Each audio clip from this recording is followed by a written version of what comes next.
Voyez-vous, je suis arrivé au Burkina et puis au Togo, et tout le monde comprenait le marketing des réseaux comme une arnaque. D'autres considéraient que c'était du mysticisme. Ceux qui sont chrétiens dans les églises, des pasteurs ont dit c'est mystique, il ne faut pas y aller. Moi-même qui vous parle, ça fait 23 ans que je consomme des produits, on va en parler tout à l'heure, et j'ai entendu des gens dire que c'était mystique à l'époque. Alors je ne sais pas d'où ils tirent leur information. Nous sommes en Afrique où les sachants sont tellement nombreux que ceux qui savent sont vraiment infimes. Tout le monde sait, tout le monde invente.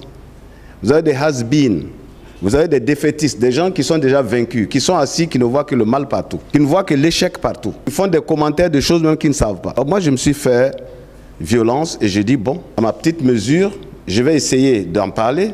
À ma petite mesure, je vais dire à des gouvernants qu'il serait très bon, et j'allais dire même judicieux, de présenter le marketing des réseaux dans les universités et dans les grandes écoles. Personne ne pourra être riche. Quand je parle de richesse, je ne parle pas de j'ai 10 millions, j'ai 20 millions, j'ai 100 millions. Je parle des milliardaires. Quand vous allez aux États-Unis, on parle de 585 multimilliardaires. En Chine, on est jusqu'à 300. Quand on venait en Afrique, on cherche. On dit Ali Dangote. Et puis, on ne sait plus. Et c'est ça l'Afrique. Alors l'Afrique est engluée dans des problèmes politiques.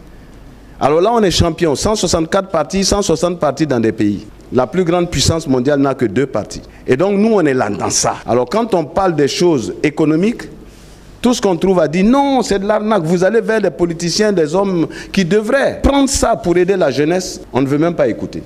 Alors, si quelqu'un ne veut pas écouter, il ne peut pas connaître. J'ai dit, selon moi, le marketing des réseaux est une science divine. Elle vient de Dieu. Pourquoi? Parce que Dieu, que ce soit le Coran, que ce soit la Bible, on dit omnipotent, il peut tout. Donc Dieu aurait pu créer 1 milliard, 2 milliards, 10 milliards d'hommes le même jour. Mais vous voyez, il parle d'une personne. Et tous les hommes de la terre vont venir, j'allais dire, du réseautage de Dieu. La famille, la tribu, l'ethnie, la nation.